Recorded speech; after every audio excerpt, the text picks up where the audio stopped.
Bien, seguimos en Hudson, tenemos un problema hasta las 2 de la tarde por la UNE, por la 97.1. Nos acompaña Esteban Gil García en la mesa, se ha sumado recién, bienvenido, compañero. No es jueves, es martes, lo aclaramos. Es martes, pero bueno, ¿cómo va? Buen día, ¿cómo le va? Buen día. Florencia, Dani, ¿cómo están, compañeras? Muy bien, Muy bien. disfrutando del solcito. La verdad que sí, un A día ventana hermoso abierta. de primavera ya. Primaveral, ya está. Ya tenemos entre nosotros. Sí, bueno, y hoy tenía ganas de venir un poco con efeméride, ¿no? Porque, bueno, el 16 de septiembre es un día muy importante para la ciudad de La Plata, Sí. pero también años atrás, sí, sucedió hace 70 años el golpe de Estado a justamente Juan Domingo Perón, sí, se cumplen 70 años y para hablar del golpe de Estado, queríamos remontarnos unos meses antes, al 16 de junio, que fue un poco el preludio a ese golpe de Estado, que también se cumplen 70 años. Yo justamente en ese aniversario me había comunicado con Miguel Colombo, que tenía un documental, Proyecto 55, bueno, que narra el bombardeo a Plaza de Mayo, que tuvo como objetivo obviamente derrocar a Perón, pero que dejó como saldo la muerte de 350 personas y más de 600 heridos.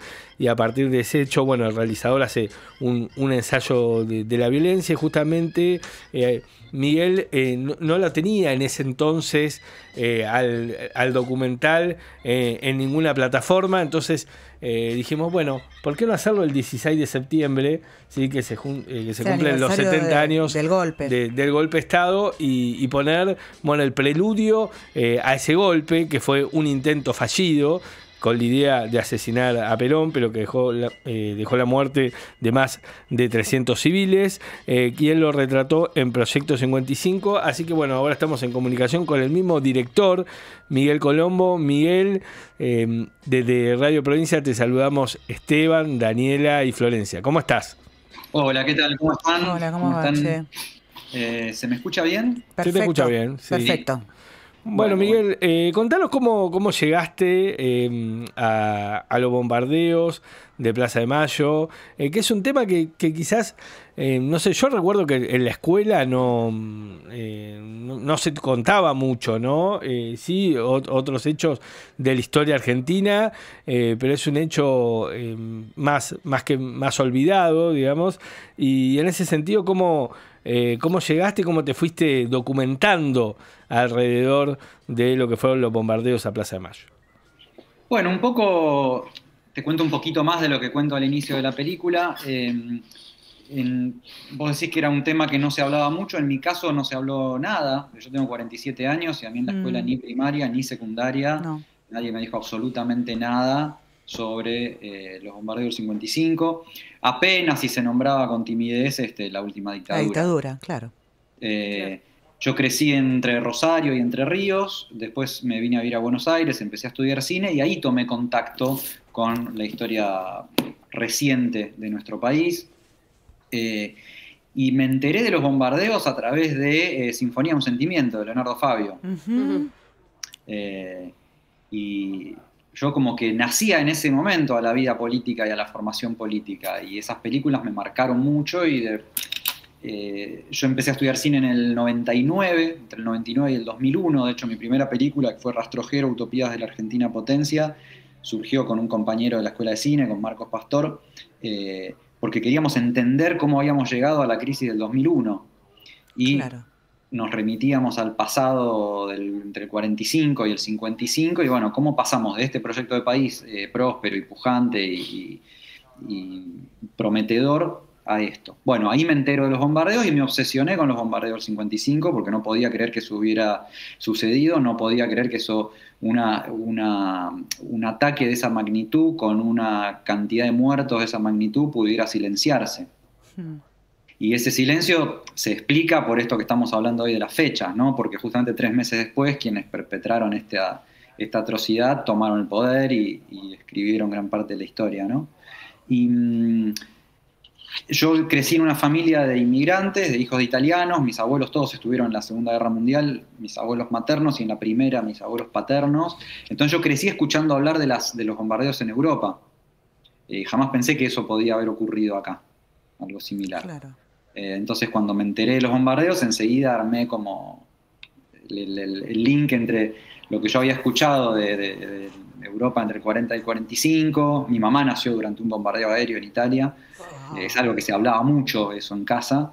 Y bueno, supuestamente acá estábamos a salvo, ¿no? Es un territorio donde esas cosas no podían pasar y bueno, resulta que sí, y encima se había ocultado. Entonces, bueno, eso me generó una obsesión importante.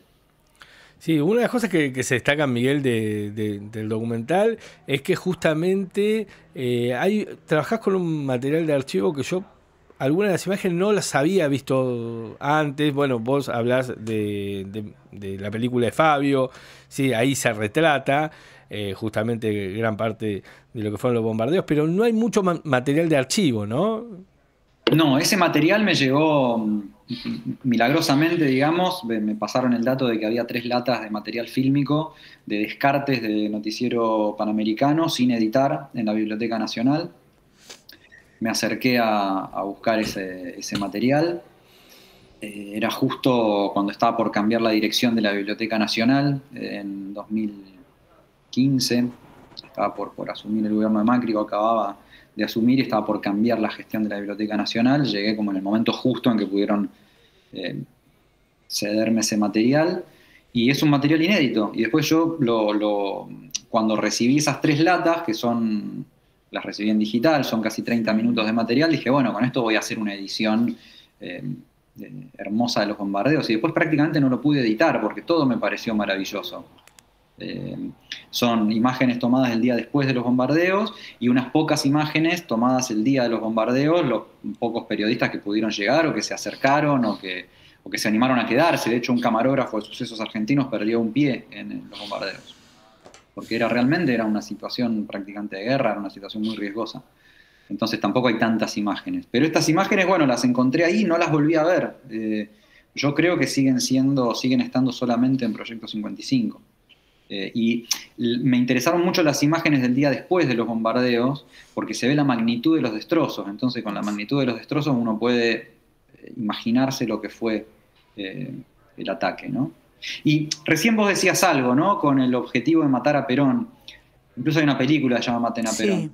Que es algo que yo pongo un poco en crisis ahí en la película, esa idea, y que habla ahí uno de los entrevistados, que es Daniel Sichero, que escribió un libro, Bombas sobre Buenos Aires. El objetivo era mucho más que matar a Perón. 29 bombas.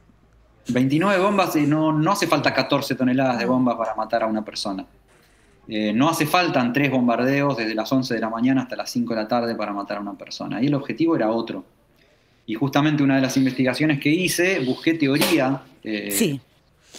La teoría que estudian los oficiales de las fuerzas aéreas, y todo esto está, por ahí no estamos muy en contacto con ese tipo de estudios, pero ellos se forman y hay teorías sobre esto. Entonces, ¿cuál es el objetivo de un bombardeo aéreo sobre una población civil? Es amedrentar a la población. Sí, quebrarla, ¿no? Quebrarla. Y el ataque, para que sea efectivo, se considera que siempre tiene que ser mayor a la capacidad de reacción que tenga la otra parte. Tiene que ser apabullante, en pocas palabras. Sí. Entonces el objetivo no es matar a Perón, el objetivo es matar al peronismo, o es domar a la población, ¿no? Disciplinar.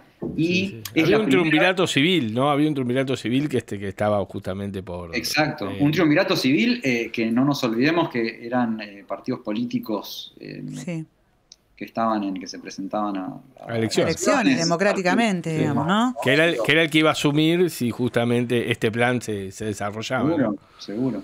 Y fue la primera vez en la historia argentina que se usó la maquinaria militar y el armamento militar en un poderío grande contra la población civil. Miguel, te vengo escuchando atentamente. A mí lo que me sucede puntualmente con los bombardeos del 55 es que yo tengo 48, o sea, somos coetarios y tenemos la misma historia. Digo, yo cuando me vine a la universidad, a estudiar a la universidad, ahí empecé a tomar conocimiento. Decía, no puede ser, esto tiene que ser ficción, no puede haber sucedido, sobre todo por la cantidad de muertos, digamos, ¿no? Decía, pero ¿dónde están? ¿Cómo fue? ¿Qué pasó? Y sos un estudioso en el tema y te quería pedir respecto de... hay mucho mito dando vuelta, ¿no? O eso que sucede cuando la historia no es contada, cuando la historia es ocultada. Primero preguntarte de qué manera llegás vos a querer contarlo, con qué, si había mitos que tenías, si había tensiones, y después cómo te convertís en un estudioso del tema cuando decís, che, mirá, yo me metí a investigar y hay teoría sobre esto. Y de ahí quiero desprender otra pregunta que tiene que ver con el Cristo vence, Sí. con el rol de la iglesia, de lo eclesiástico. Uh-huh. Bueno, había un enfrentamiento previo entre la iglesia y el peronismo, ¿no? Como que se usaban los púlpitos de la iglesia para ejercer la militancia antiperonista. De hecho, después me fue contando mi papá que él lo había visto en su familia, porque él era hijo de inmigrantes italianos. Bueno, cuando se integran a la sociedad argentina, su mamá era muy católica y terminó siendo prácticamente antiperonista por escuchar los sermones del cura, y el papá era un obrero, trabajaba de lustramuebles, y era peronista, afiliado al partido, y fue uno de los que fueron a la plaza el 17 de octubre del 45. Entonces él veía esa tensión en su casa reflejada en peleas cotidianas, casi. Y bueno, esa violencia escala después a nivel social, ¿no? Por lo menos es lo que me va quedando a mí, ¿no? Bueno, ahora voy a decir que soy un estudioso del tema, hace mucho que no lo visito el tema, la película la estrené en 2017, pero con respecto a las víctimas, por ejemplo, los que hicieron un trabajo muy, muy exhaustivo fue la gente del Archivo de la Memoria, el Archivo Nacional de la Memoria, la ANM, que hay una publicación que la tengo guardada en algún lugar, donde es la mejor documentación que hay en este momento, hecha de manera científica sobre el asunto. Y ellos recogen 308 nombres de personas que lograron reconstruir, y hay un número indeterminado de muertos que no se pudieron reconocer o que no fueron denunciados también. O sea que se estima que podrían llegar a 400. Probados hay 308, que ya es una bestialidad. Es una guasada.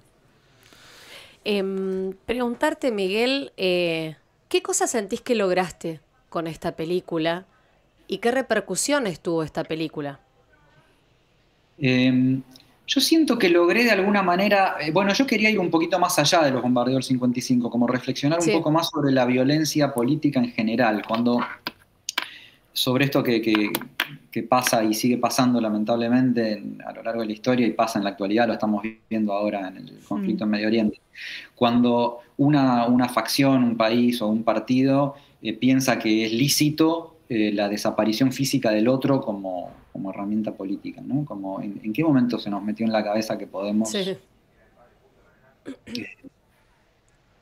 asesinar por una idea política? Por ejemplo.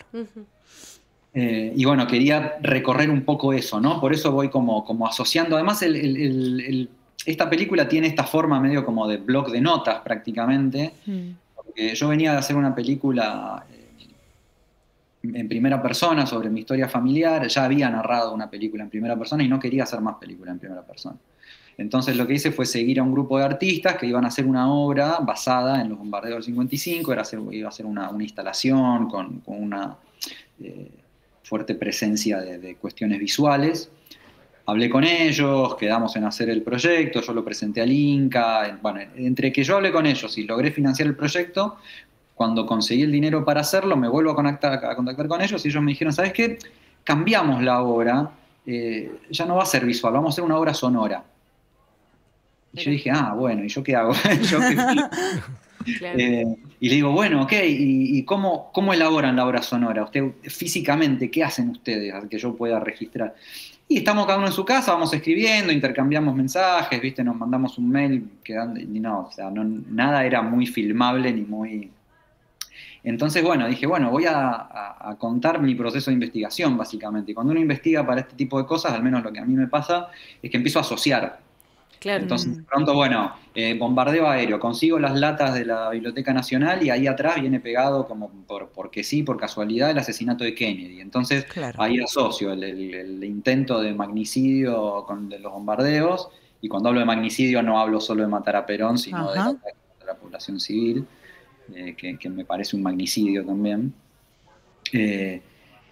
Y después asocio con los bombardeos aéreos, con Vietnam, con prueba de las armas atómicas, con la presencia de mi familia en las guerras mundiales, y toda una historia personal y de nuestros países, tanto el país de origen de mi familia como el país donde venimos a vivir ahora, atravesada por este tipo de violencias, y lo que me impactaba era eso, como parece casi ingenuo, ¿no? Porque hay tantos conflictos armados, pero así, ¿cómo puede ser? ¿Qué tenemos en la cabeza? Y creo que lo que logré, creo que es como, bueno, primero estoy contento de haber publicado este material inédito sobre los bombardeos, que quede un registro. Ahora acabo de liberar la película en YouTube para que cualquiera la pueda verla, acceder. Vamos a poner el link. Vamos a poner el link, sí, porfa. Para que la gente tenga acceso. Sí, es cierto, justamente, ¿no? Proyecto 55. No sé, tirar una piedra como de reflexión, ¿viste? Sí, creo, qué sé yo. ¿No? Es un ensayo sobre la violencia, es una reflexión justamente sobre la violencia, y en algún momento pones un bombardeo casi en primer plano, donde se puede escuchar a los aviadores en la guerra de Vietnam, ¿no? Justamente también a una población civil. Sí, ese material me resulta fascinante, porque también yo pensaba, bueno, hay muchos testimonios de los bombardeados, pero ¿cómo es estar arriba de la cabina de un avión? ¿Quién es el que está arriba de la cabina de un avión? ¿Es un monstruo? ¿Es un tipo como nosotros? ¿Qué piensa? ¿Qué siente? Y encontré este material que lo que yo tomo lo saqué de una película de Chris Marker que se llama El fondo del aire es rojo, claro, en francés, La Fond du Lac Rouge.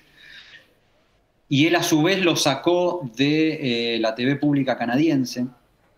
Fue un periodista canadiense que en los inicios de la guerra de Vietnam, años 55, 56, los primeros conflictos, logra meterse con su cámara en un avión, en un bombardero que va sobre Vietnam, y me resultó muy perturbador lo que le va pasando en el rostro y en el cuerpo a ese piloto, porque primero empieza hablando de una manera casi técnica, dice, bueno, estoy en un avión de tales características, tengo cañones de 20 milímetros, vamos a ir por tal lugar, a arrojar bombas de tantos kilos, y cuando empieza a suceder el bombardeo se empieza como a excitar el tipo. Y en un momento termina diciendo, esto es muy divertido, a esto vinimos, nos encanta verlos correr de esta manera. Sí. Y es como, wow. ¿Sabes qué? Que me recuerda... ¿Cuánto tenemos nosotros de eso también, no? Sí. Porque no es un monstruo el tipo. Sí. ¿Sabes qué? Me recuerda bastante, hace unos meses atrás se viralizó vía redes sociales un par de testimonios de soldados israelíes. ¿No? En donde los chabones daban testimonio en primera persona de lo que significaba entrar a esos hogares a hacer mierda a toda una familia, digamos, ¿no? Casi un juego de la Play, ¿viste? Casi como gamers los chabones, y una cuestión muy mostra de eso, de mutación, pero sos un humano, loco. Entonces, bueno, algo de eso, si me permiten spoilear el final de la película, termino como... con unas citas, que creo que la última es de un filósofo ruso que se llama Alexander Solzhenitsyn, nunca me sale muy bien el apellido, es un apellido medio complejo, que dice algo así como, si hubiera una porción de seres humanos malignos dedicados a cometer iniquidades, sería facilísimo aislarlos y destruirlos, pero la línea que separa el bien del mal pasa por el corazón de cada uno de nosotros.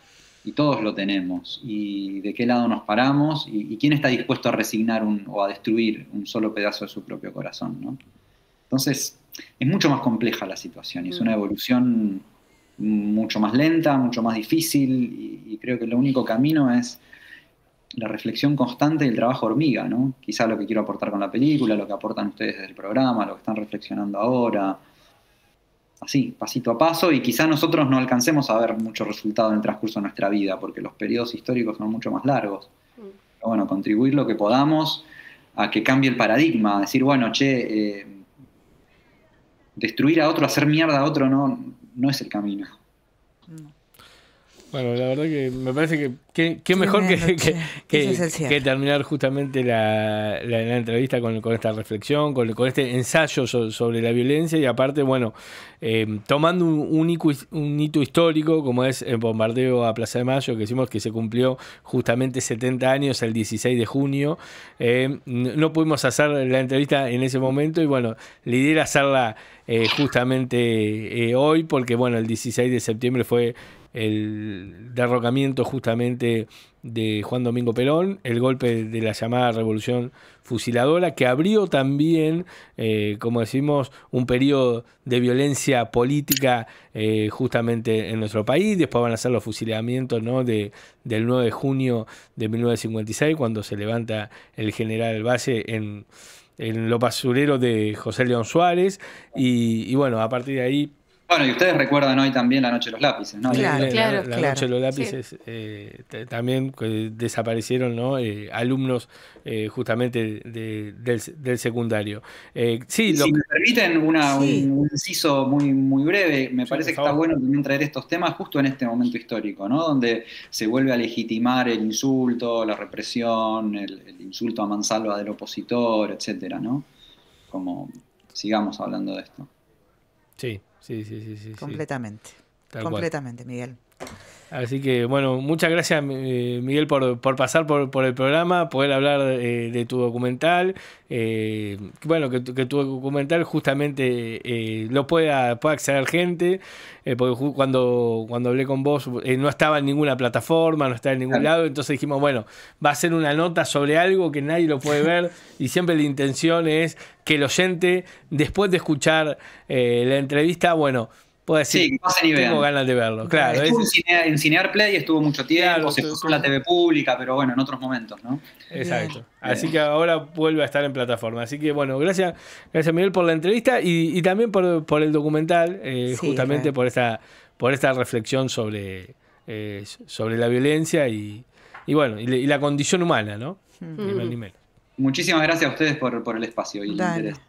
Abrazo enorme, Miguel. Gracias. Muchas gracias. Abrazo grande. Dale, adiós. Nos vemos.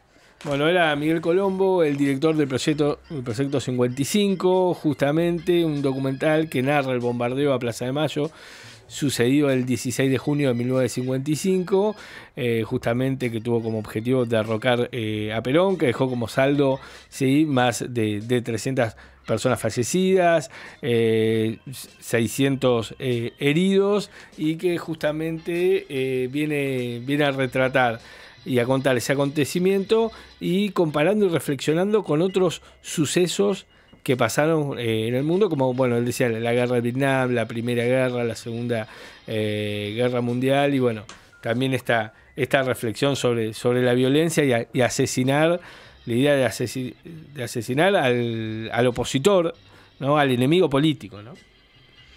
Tremendo, sabes que es un tema de los que más el tema de los bombardeos en la plaza. Mirá que una tiene el cuero fuerte a esta altura del partido, ¿no? Pero a mí me parece como es muy... esto que lo narraba recién Miguel. Sí. Respecto de... Es muy duro. O sea, las nuevas generaciones tal vez asisten a una parte de la historia que hubo generaciones que no las vivimos. Uh-huh. Yo en serio lo digo. El día que me enteré, se me explotó la cabeza. Que había más de 300 muertos porque aviones habían pasado por una plaza y habían bombardeado a toda una población. Uh-huh. No lo podía creer, en serio, dije, esto es mentira. Vengo de familia antiperonista aparte, entonces que no, esto es una ficción más grande que una casa. Claro. Ahora, cuando vos, es como que te sacan un velo. Te sacan un velo, de repente Sí. empezás a ver parte de la historia, empezás a escuchar parte de la historia que no te fue contada, ni en la No se institución habla. ni en la familia. Uh-huh. Entonces digo, Sí, fue la primera vez que una aviación militar propia de un ejército bombardeó su propio pueblo. No hay otro hecho en el mundo. no hay otro hecho en el mundo, chicos.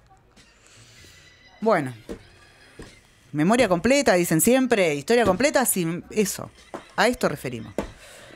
Porque el bombardeo al Guernica, que muchas veces se señala a la población vasca en el marco de la guerra civil, fue la aviación italiana y alemana. Exactamente, exactamente. Acá es tu propia fuerza que te agarra de la manera más vulnerable, caminando por Plaza Moreno y de repente caen 14 toneladas de bomba.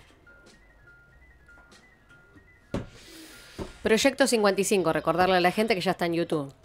Sí, Proyecto 55 de Miguel Colombo, y ahí vamos a dejar el link para aquellos que les gustó la entrevista y que quieran meterse en el documental.